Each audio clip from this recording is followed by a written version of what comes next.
Well, I've been working on my voice since the last video, and I've discovered a few more tips that I'm going to share with you. One of the things you want to do, I found another person on YouTube that was pretty helpful.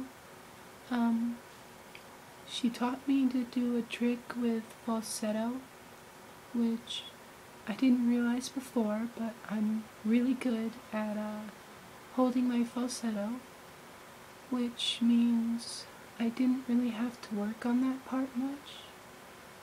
Probably because I've always really been a goof, so I just kind of, I basically just did what I always do.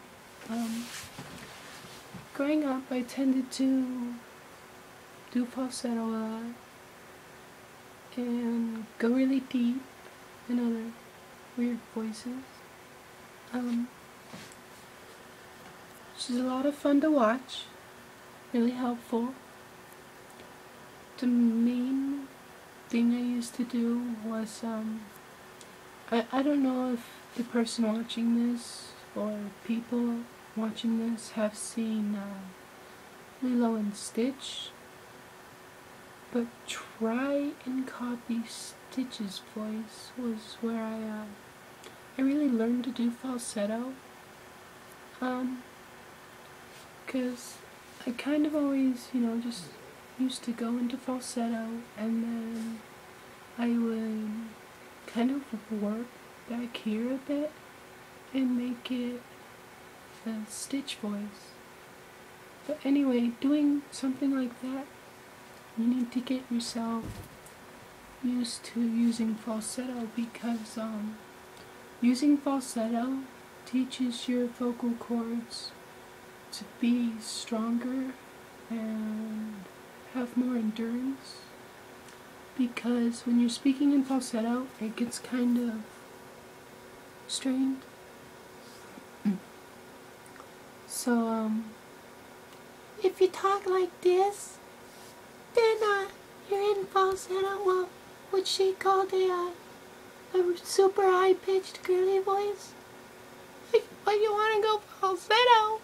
Falsetto is like this, which you can still tell is male, but it's really high, and doing that you can get rid of all vibration in your throat and in your chest.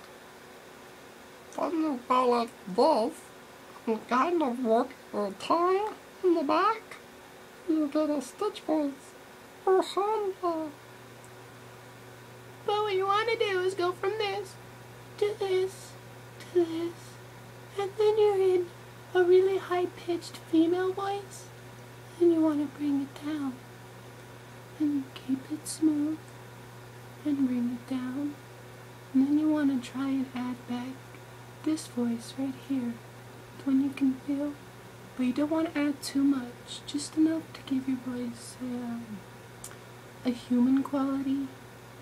Because if you get rid of that and you just use your voice up here, then it kind of comes out as fake.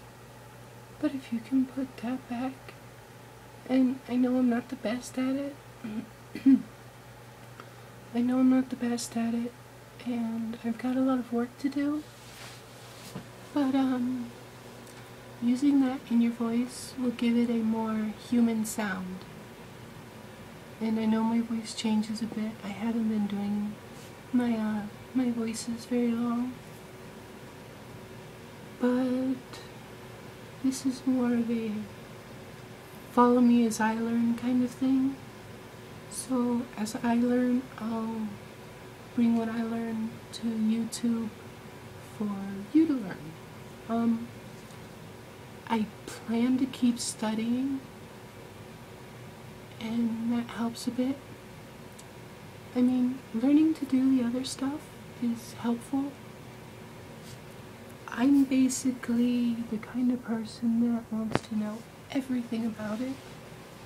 So for me, I'm going from this to this, or something like it.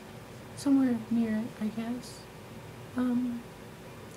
But There's a lot of ways to go from this to something like this. Something like this is not exactly the easiest thing to do, but it's not the hardest. I mean, there's stuff people try all the time that were once thought impossible, so I'm basically just gonna be bringing what I learned to my little video blog thing, passing it on to you.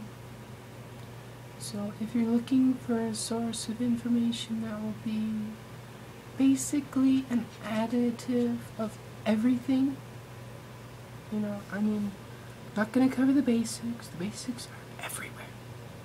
So we're gonna skip those, and I'll just, little tips or tricks I find, I'll put them up.